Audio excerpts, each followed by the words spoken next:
What's up guys?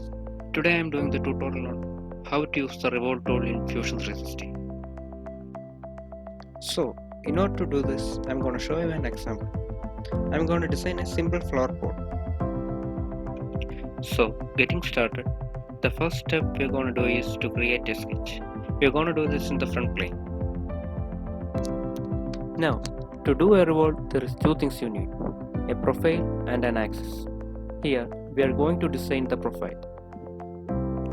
Here I am using the line tool to draw the sketch.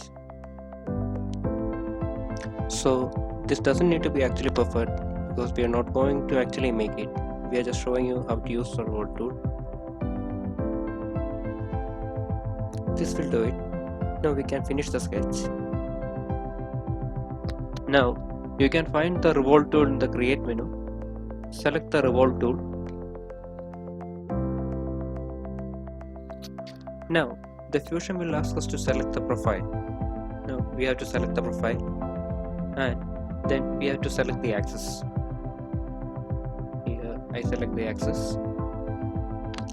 This should show you the preview right away for what you're gonna make. Now I will show you some more aspects of this tool. Here I am going to change the angle into 180 degrees, make it one-sided. See?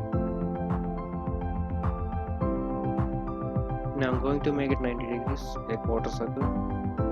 You can see.